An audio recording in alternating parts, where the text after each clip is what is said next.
교회에 잠시 머무는 동안 감사하게도 말씀을 전하라며 기회를 주셔서 오늘까지 총 3차례 설교를 하게 되었습니다. 첫 번째 설교 시간에는 전체 성경의 서막을 열어주는 창조 기사를 살펴봄으로써 처음부터 인간은 하나님의 말씀과 상관없이 살아갈 수 있었던 존재가 아니라 오히려 그분의 말씀에 의존해서만 살아갈 수 있는 하나님의 형상임을 생각했습니다. 즉, 사람이 하나님의 말씀을 듣고 그에 순종할 수 있는 상태가 바로 인간에게 허락된 고귀한 자유였으며 그것이 원 하나님의 형상의 상태임을 숙고했던 것입니다.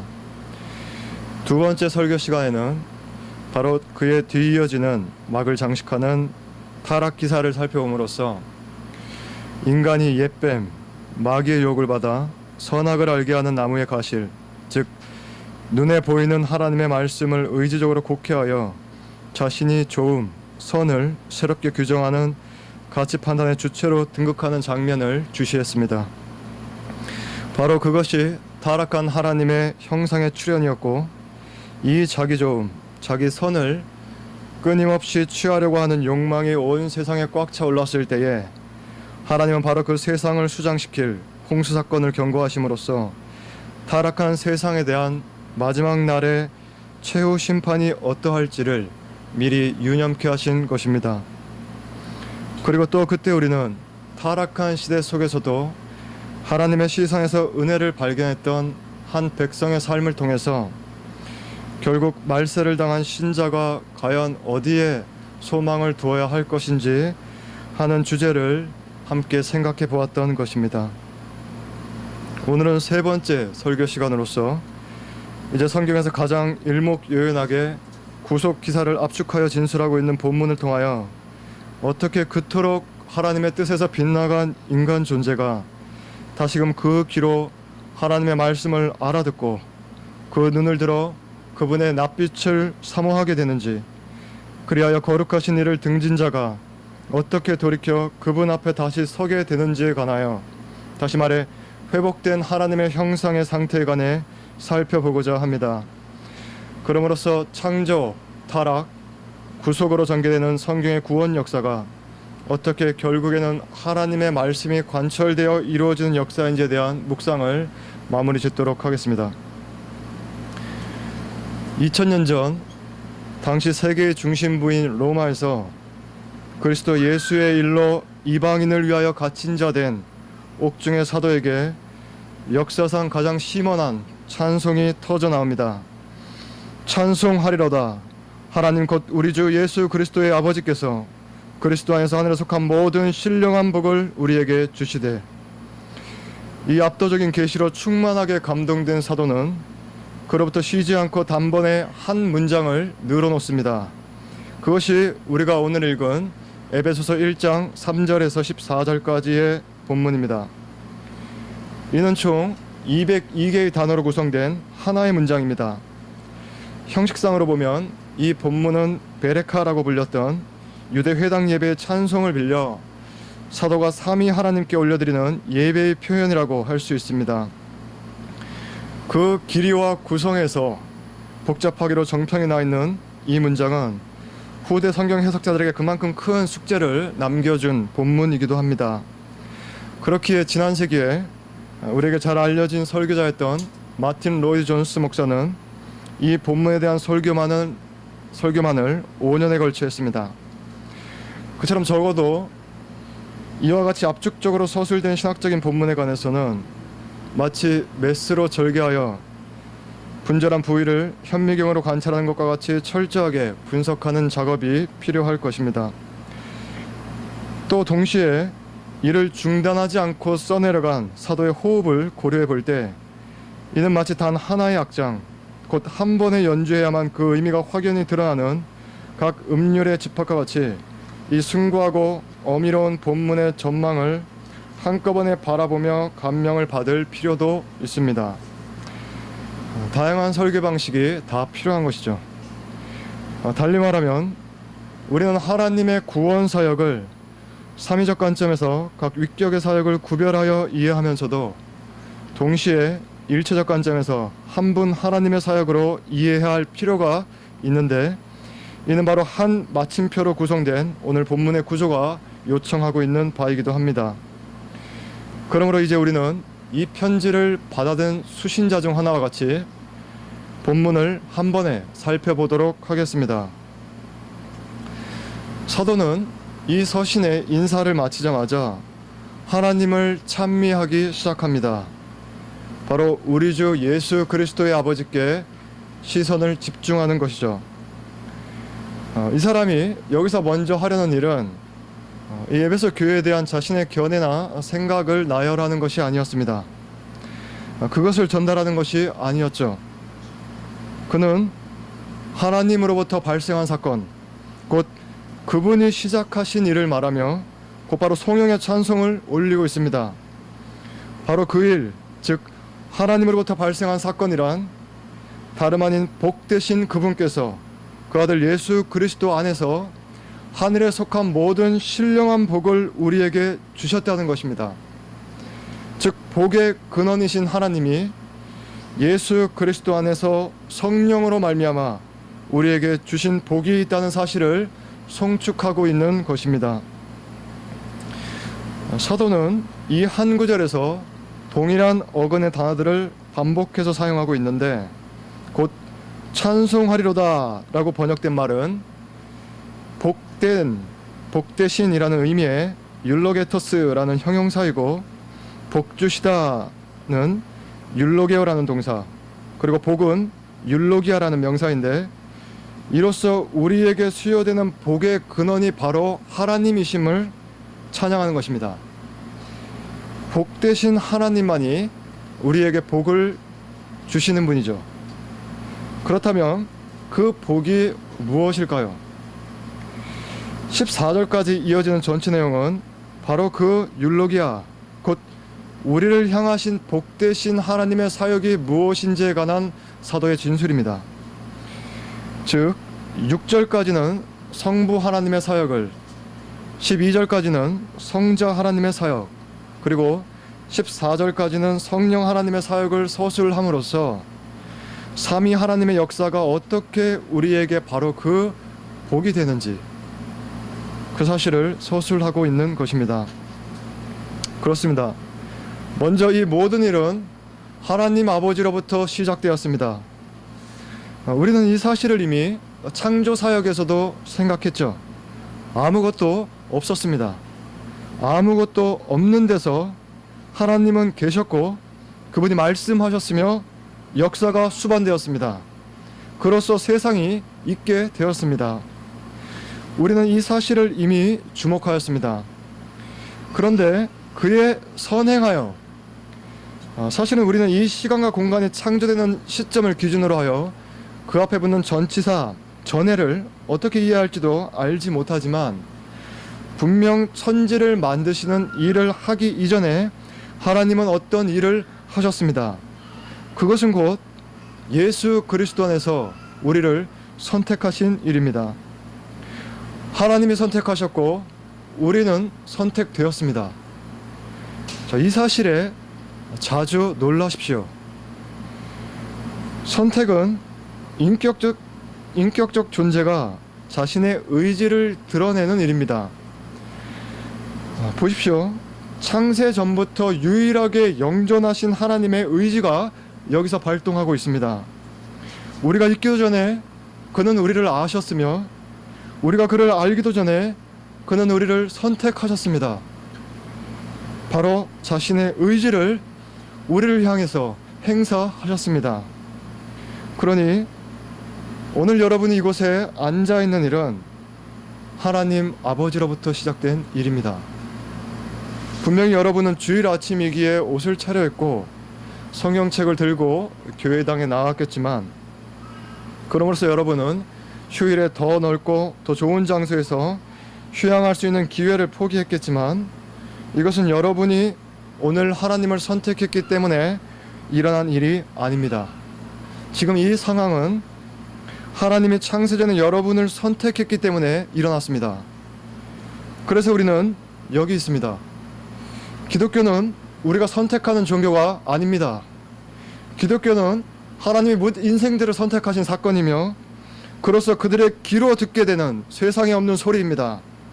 고로 창세전에 시작된 이야기가 여기 있습니다. 찬송하리로다. 하나님 곧 우리 주 예수 그리스도의 아버지께서 창세전에 그리스도 안에서 우리를 택하사. 그러므로 우리는 이 사실을 분명히 합시다. 우리는 어쩌다가 발생한 존재가 아닙니다. 무수한 세월 동안에 진화된 결과물도 아니요, 그러다가 다시 먼지로 돌아갈 미물도 아닙니다. 그렇습니다. 우리는 처음부터 하루살이가 아니었습니다. 이 세상의 온갖 더러운 소식에 일희일비하며 하루하루를 연명해야 하는, 그저 매일 밤 뒷동네에 쓰레기통이나 뒤지며 살아가야 하는 도둑과인 같은 그런 존재가 아니었습니다. 오히려 우리는 세상이 있기 전부터 선택된 자들입니다. 그렇다면 왜 하나님이 그리 하셨을까요? 본문은 우리로 그 앞에서 거룩하고 흠이 없는 존재로 세우려고 우리를 선택하셨다고 가르칩니다. 그런 일이 가능합니까? 우리의 생각은 더럽고 우리의 마음은 넝마같이 누추한데 어떻게 우리가 그 앞에 천사들도 자신의 얼굴을 가려야만 하는 그 면전에 설 수가 있단 말입니까? 그런 일이 가능하겠습니까? 그런 일이 가능합니다. 바로 그리스도 안에서 그 일이 가능합니다. 이 그리스도 안에 in Christ는 그리스도와 우리와의 연합관계를 표현하는 바울 신학의 대표적인 키워드입니다. 곧 하나님이 이 역사를 시작하시기 전부터, 즉 작가가 이야기를 시작하기 전부터 그 아들과 연합한 자들이 있다고 가르치는 것입니다. 바로 그러한 자들이 있습니다. 그 일을 하나님이 그리스도 안에서 시작하셨습니다.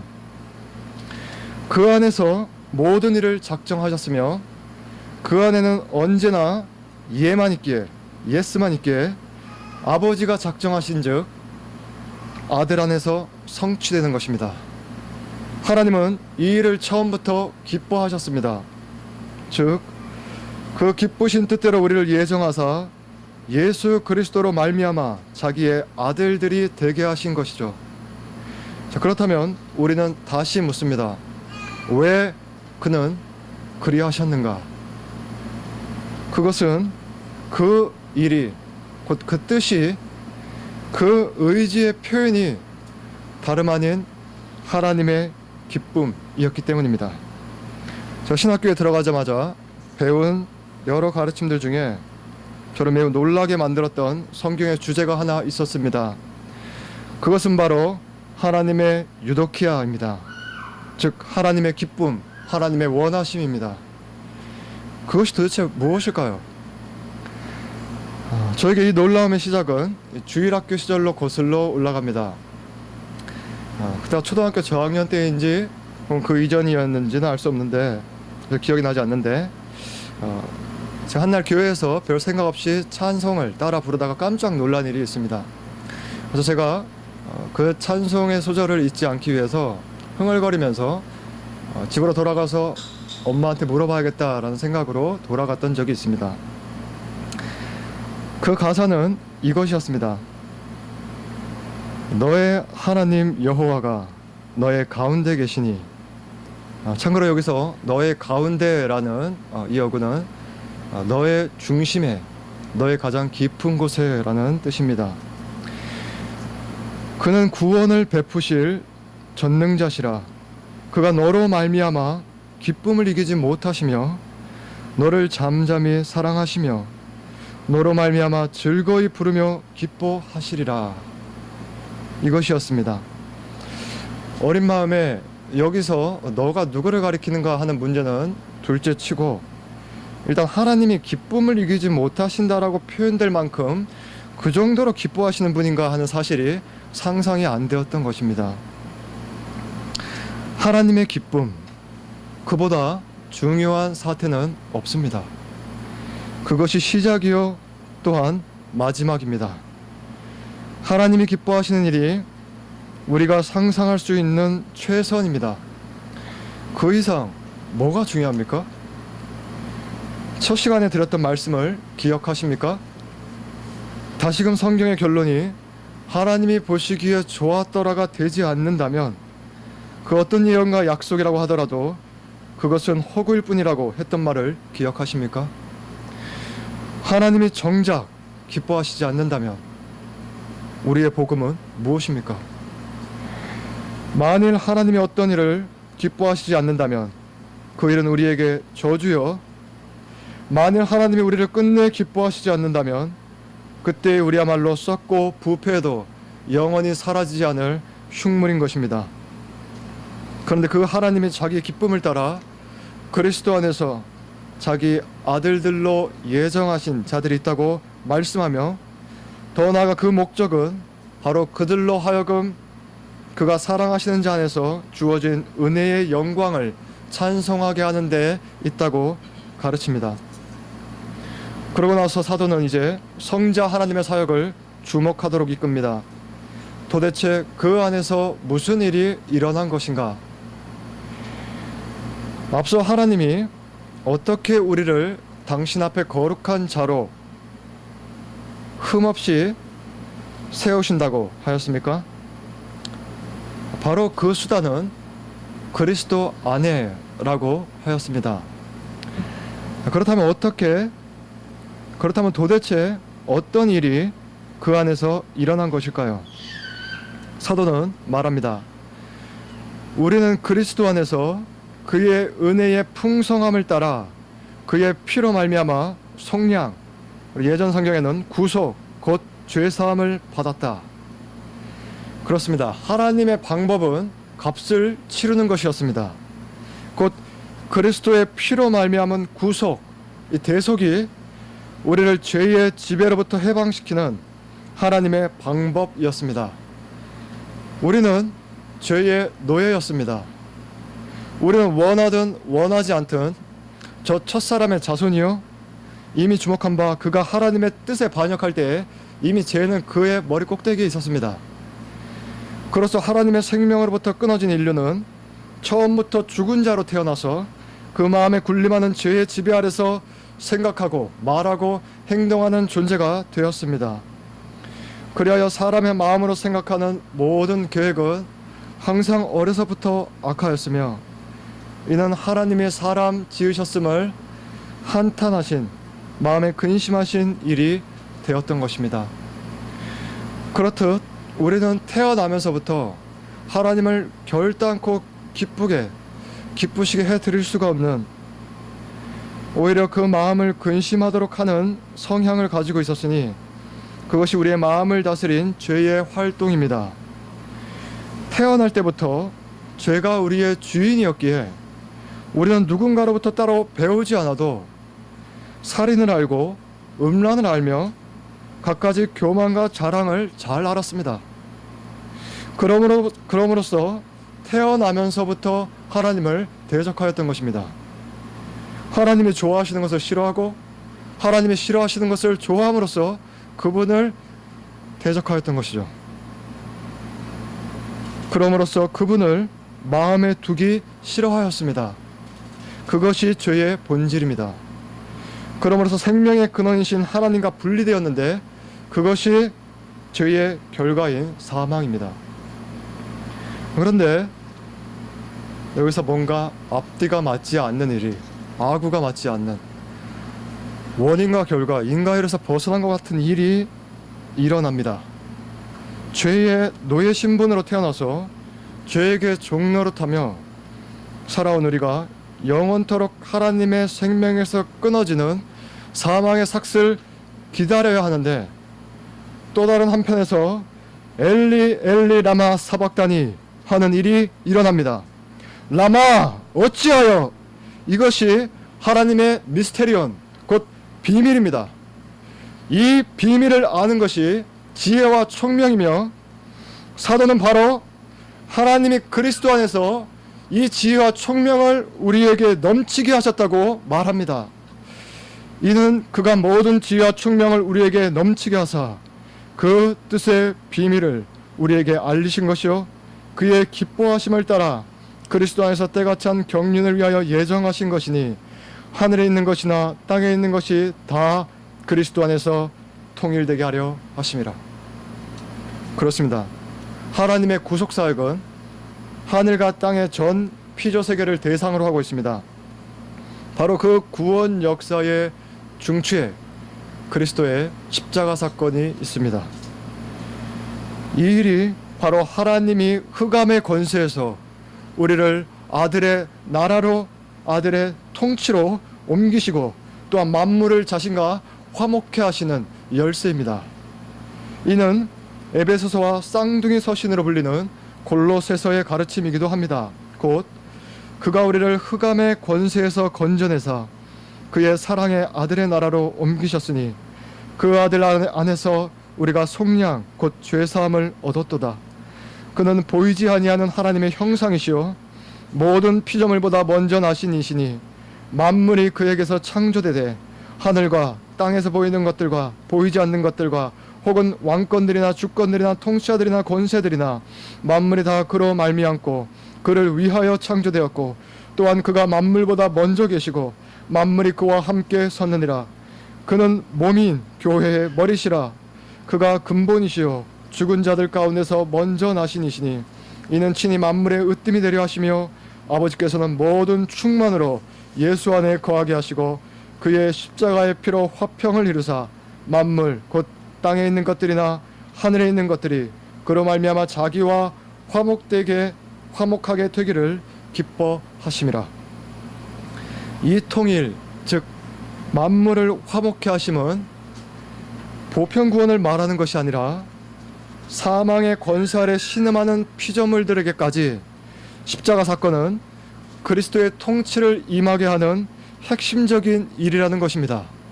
곧 구원사의 새로운 단계로의 도입, 전환이 바로 거기서 이뤄진 것이죠.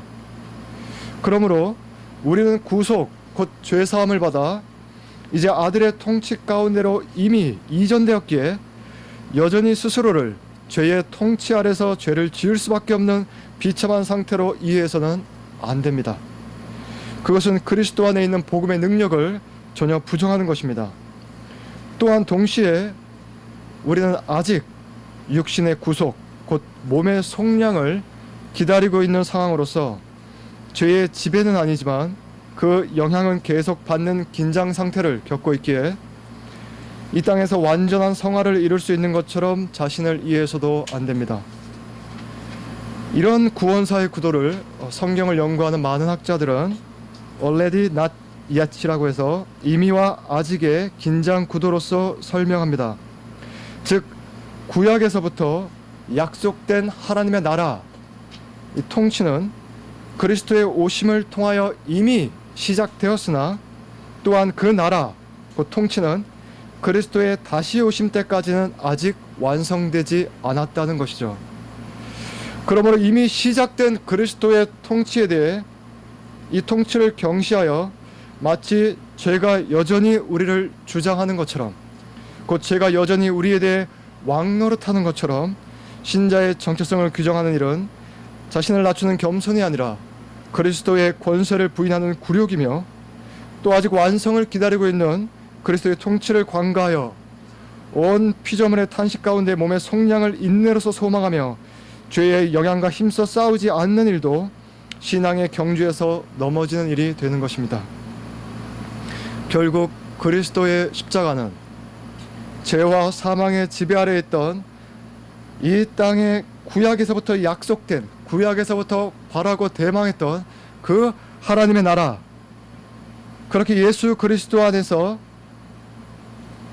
약속된 다윗의 후손으로 말미암은 메시아의 통치가 임하도록 한 결정적인 사건이며, 그렇게 예수 그리스도 안에서 임한 하나님의 나라는 그분이 다시 오심으로 완성되어 모든 영광과 더불어 아버지께 돌려질 것입니다.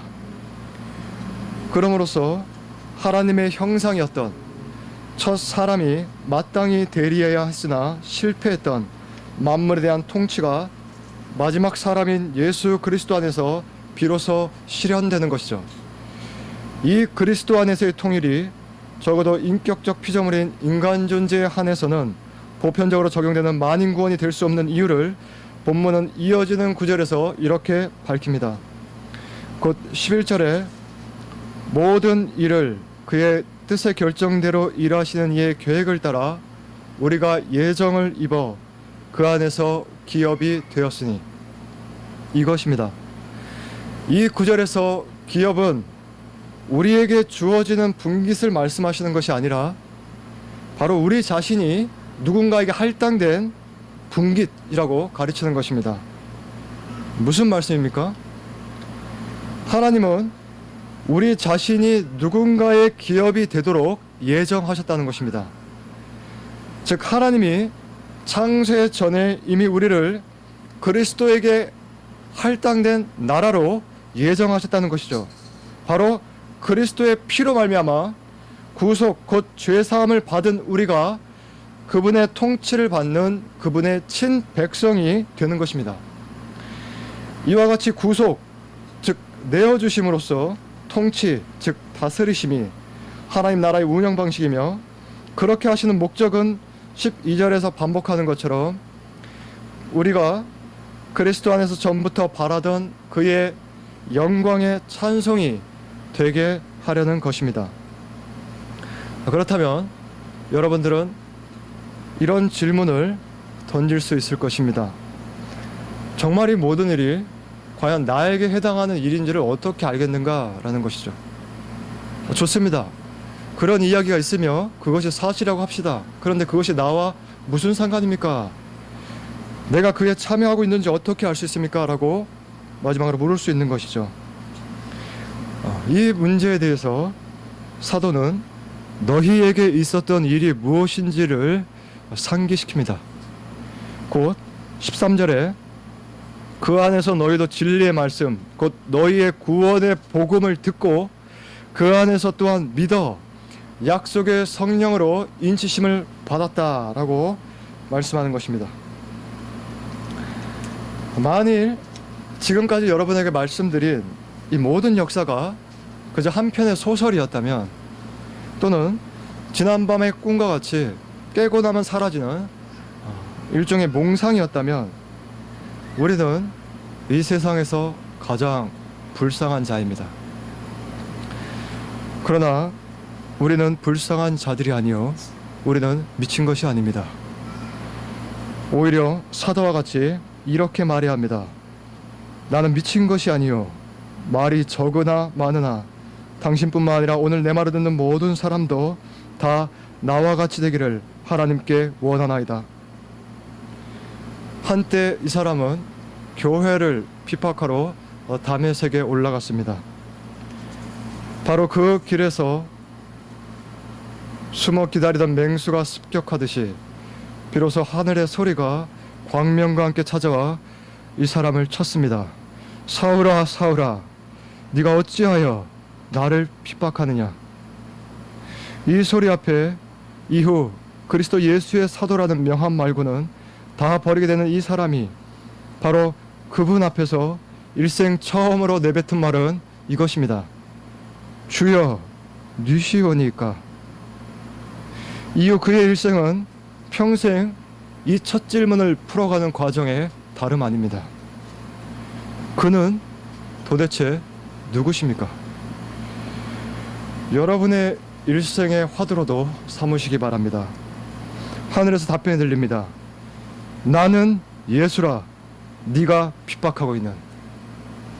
이 답변의 뉘앙스는 이렇습니다. 누구십니까 주여? 에고 에이미, 나다. 네가 지금 핍박하는 예수. 어쩌면 이 사건으로부터 자신이 박해하던 교회와 예수가 한 몸으로 동일시되는 그의 심대한 그리스도와의 연합교리가 씨앗처럼 잉태되었는지도 모릅니다. 그리하여 그는 결국 예수께서 십자가에 죽으심은 바로 나를 위한 그가 십자가에 죽으심은 바로 나를 위한 일이다라고까지 고백하게 됩니다. 곧 내가 그리스도와 함께 십자가에 못 박혔나니 그런즉 이제는 내가 사는 것이 아니요 오직 내 안에 그리스도께서 사시는 것이라. 이제 내가 육체 가운데 사는 것은